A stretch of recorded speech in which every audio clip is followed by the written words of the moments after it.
Using the Project Manager. Hello again, friends. Another important lesson in Premiere Pro CS4 is how to use the Project Manager feature. Please watch this lesson closely. Adobe Premiere Pro provides a strong export option that is simple to use for making proofs for feedback from your collaborators to generating movies for the web, the Apple iPod, DVD, Blu-ray disc or videotape. We are going to discuss a few of them in detail in upcoming lessons. First, let's start with Project Manager. After putting such hard work and lots of time for creating a really nice project and work, you really want to share it with your friends in the form of a movie. You can do this easily by using the Project Manager in Premiere Pro CS4. Here is the worked file which we will export now. To open Project Manager, go to Project menu, go down to Project Manager and click it. As you click it, Premiere Pro will take a little time to analyze the file. Once it is done, you will get Project Manager window. Project Manager will work as a tool to completely a different location. If you want a copy of the file, or if you want to send it to some other system, or want to share it with another system, you have to use the Project Manager here, which is really convenient to use. The very first option here is Resulting Project, in which you have two options present. You can create a new trimmed project, which actually is used to create a project file for the series. Also, you can collect files and copy them to new locations. You can exclude unused clips if this option is checked. So here, yes, we don't want unused clips, and we want to exclude from the project. The next check option is Include Handles, which is actually adding frames in the start or end of the video clip. Right now, our file size is this.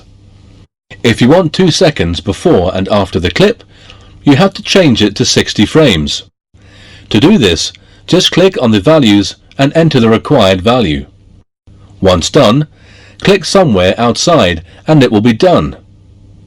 Now if you click Calculate button here, after analyzing, now your file size will be changed to this. Let's keep it as 30 and again calculate. Here is the project destination path, which you can specify by clicking the Browse button.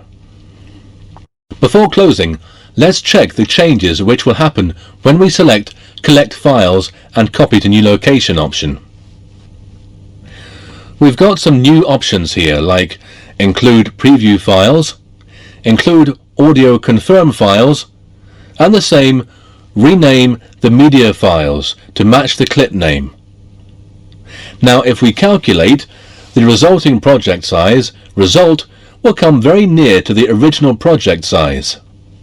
Here I recommend that you choose Create New Trimmed Project in order to save the disk space.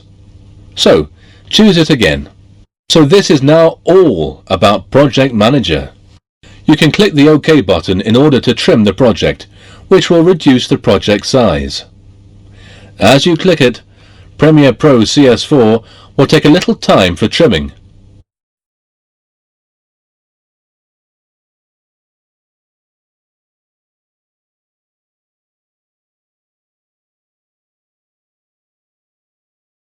Once done, now you are ready to export your file. So, let's check it out. Export Media Settings. Now let's discuss about Export Media Settings. Before we do, make sure that your timeline is selected and hit the Enter key from the numeric pad. Let's hit the Enter key in your keyboard, which is the shortcut key for rendering the file in Premiere Pro CS4. Note, it may take a little time to render, depending upon your file and system. Once the file is rendered, go to File menu, go to Export and click Media. As you click it, you will get a separate export window. Let's explore it now. The very first option is Export Setting is Format. By clicking this drop-down, you can select your required file format in which you want to export the file from a couple of options like Microsoft AVI, GIF, MP3, QuickTime, Targa, TIFF, FLV, MPEG-4 or 1 and 2, or DVD or Blu-ray. Let's keep it at Microsoft AVI for now. Here you have some presets. You can choose from NTSC or PAL, whichever will be suitable for your project. You can enter comments about this particular file if you want to do that. You can specify the output name and path here. Just click on the path provided and you will be inside the Save As window, and you can select the name and where you want to save the file.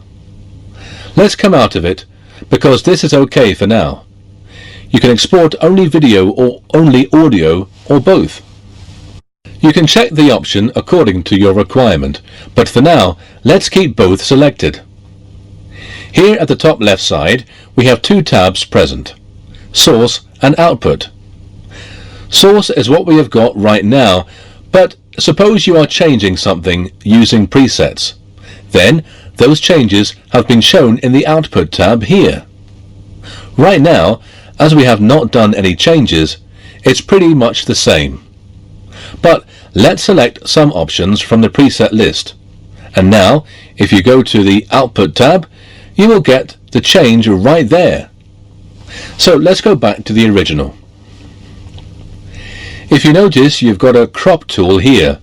As you click it, you will get manual controls over the dimensions like left, top, right and bottom, or you can just hold these handles and change the dimensions like this.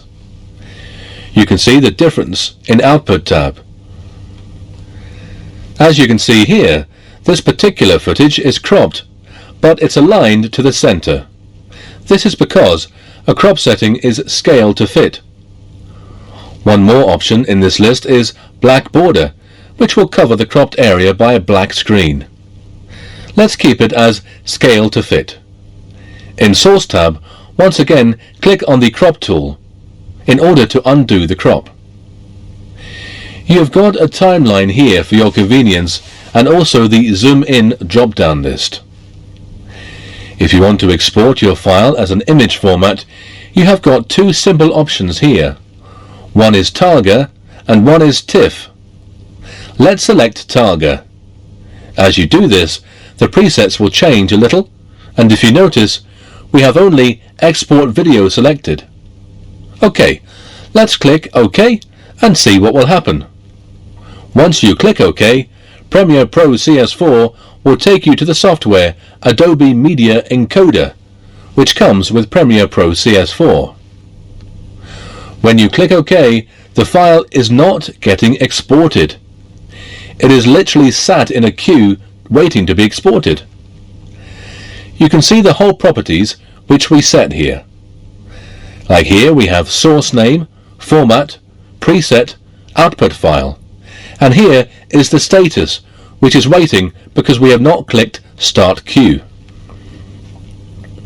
Before clicking Start Queue, let's go back to Premiere Pro and again go to File menu, go to Export and click Media, and choose Microsoft AVI as format and click OK. Now as you can see, Premiere Pro has lined up two files, and once you click Start Queue, it will render both files one by one. Let's do it.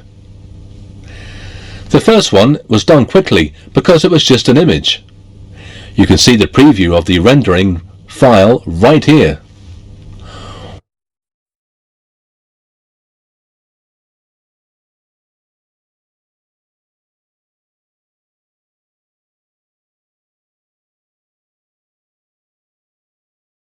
Once the queue will be finished, you will see a green check mark which shows that both these files are successfully exported.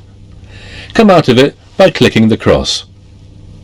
So here, after, I'm sure that you can easily render your work as media in your own required file format.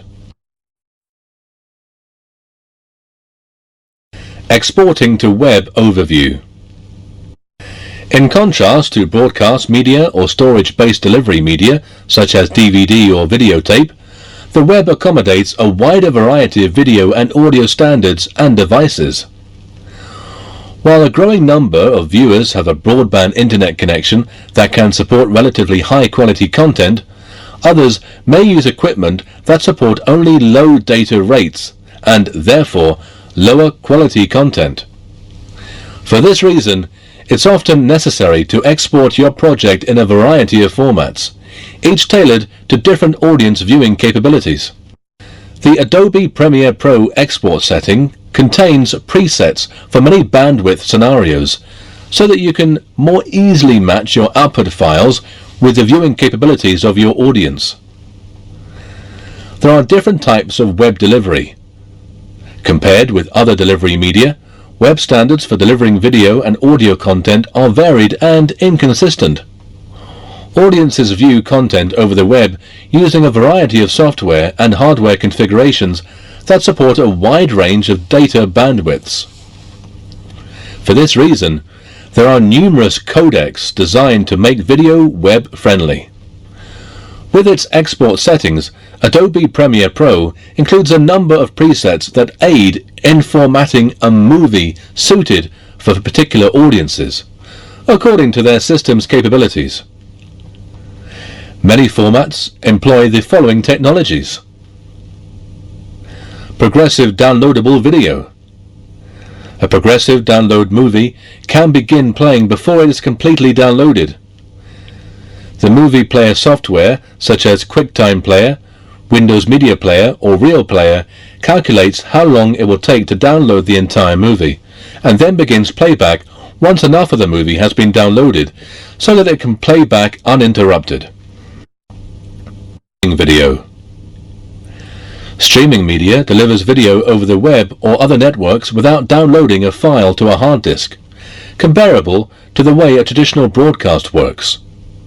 The bit rate and therefore the quality of streaming video are constrained by the bandwidth of the network or modem. When streaming video over the web, you can specify a higher bit rate if you know that your audience has broadband internet connections, such as DSL or cable modems. To provide versions tailored to the bitrate limits of different viewing scenarios, you can use the encoder's audiences or alternates feature. Streaming video is most effectively deployed over an office's intranet, where high-speed bandwidths are more common and consistent. FLV, QuickTime, Windows Media and Real Media file types include streaming media formats. Export a file for web delivery. We have seen how much variety of video and audio standards and devices are being accumulated while exporting any file in the web. You can export a sequence or portion of a sequence into a file in any of the major formats used for transmitting video across the web. Let's export this particular file to the web. Go to File menu, go to Export and click Media. As you click it, you will get Export Settings dialog box. In the Export Settings dialog box, there's a lot of options. Let's check all of them one by one. The very first option is Format, which specifies the format of media file supported by your web host. Formats include H.264, FLV, QuickTime, and Windows Media Windows-only formats.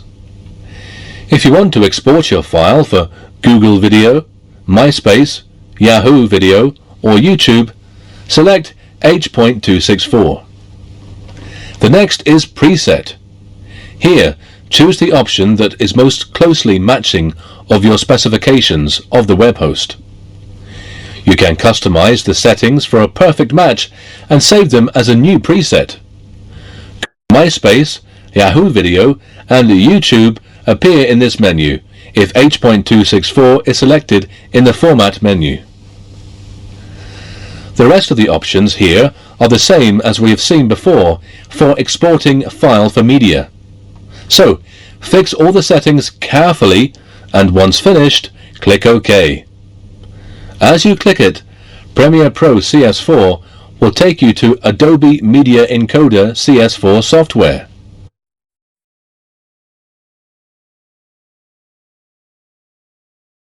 File is sat in the queue, click the Start Queue button and your export process for web will start.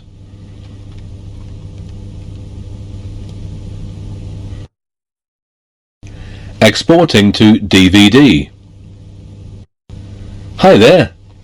Now we are going to discuss how you can export your work to DVD. Yes, you can export your work to DVD. Let's see how. Make sure your timeline is selected. Go to File menu, go down to Adobe Dynamic Link. Click Send to Encore. As you click it, Premiere Pro CS4 will open Adobe Encore CS4. This is a new project window. In Basics tab, give any name for your project in Encore. You can specify a location for your file here. Let's keep authoring mode as DVD.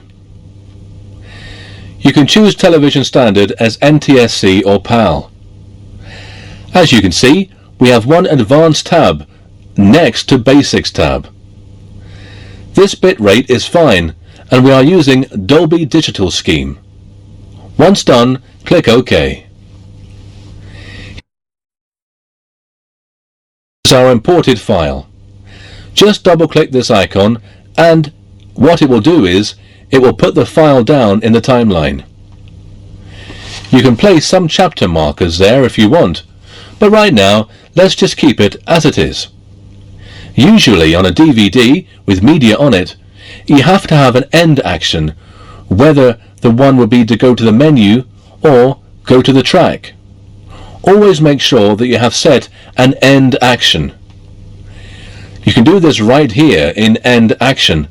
Just click this button, go to filename.prpoj and click Chapter 1 so that it loops once it's over. There are lots of options present here, which is beyond the scope of this training.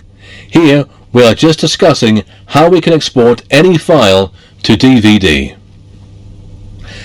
So, this is all you have to set in here.